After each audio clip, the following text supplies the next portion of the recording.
இது வந்து குறிப்பா பெண்களுக்காக இந்த கேள்விய நான் கேட்கிறேன். இப்ப குலதெய்வம் அப்படின்னு சொல்லும்போது, பெண்கள் எந்த குலதெய்வத்த போய் வணங்கணும்? இப்ப ஒண்ணே தந்தைக்கு ஒண்ணுதான். ஒரு குலதெய்வம், தாய்க்கு ஒரு குலதெய்வம், கணவர் வழி குலதெய்வம் 3 சைடு இருந்து இல்ல குலதெய்வம் வரும் ஒண்ணே சார். ஒண்ணுதான். இப்ப நீங்க கேட்டது ரொம்ப முக்கியமான கேள்வி. நீங்க திருமணம் செய்துட்டு போயிட்டீங்க.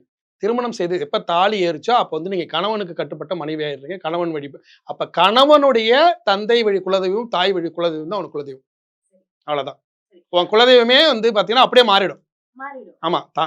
உன்னுடைய கணவர் இருக்காங்கன்னா, கணவருடைய தந்தை இருக்காங்கல்ல, அந்த குடும்பத்துல நீங்க வாழ போயிட்டீங்க.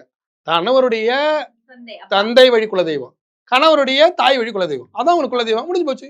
இப்ப வந்து நம்ம அப்பா வழி அதுவே இருக்கிற இல்ல. அது குலதெய்வம் உங்களுக்கு ஆசீர்வாதம் வராது, எதுவும் வராது, வராது. வராது. இது வந்து அது தந்தை வழியா அது தனியா அவ்வளவுதான். போயிடும். அது வந்து இப்ப ஆண் பிள்ளைக்கு மட்டும் தான் பேசும். ஓகே. இப்ப வந்து பெண்கள் வழிபடணும்னா தந்தை ஆமா. அதாவது கணவரோட குலதெய்வத்த வழிபடணும். கணவருடைய தந்தை வழி குலதெய்வம், கணவருடைய தாய் வழி குலதெய்வம். அது பெண் ஆமா. தெய்வமாக இருந்தாலும் மாமனார், சரி, மாமியார் ஆண் தெய்வமா ஆமா. இருந்தாலும் சரி அது வழிபடணும். ஆண் தெய்வமா, பெண் தெய்வமா.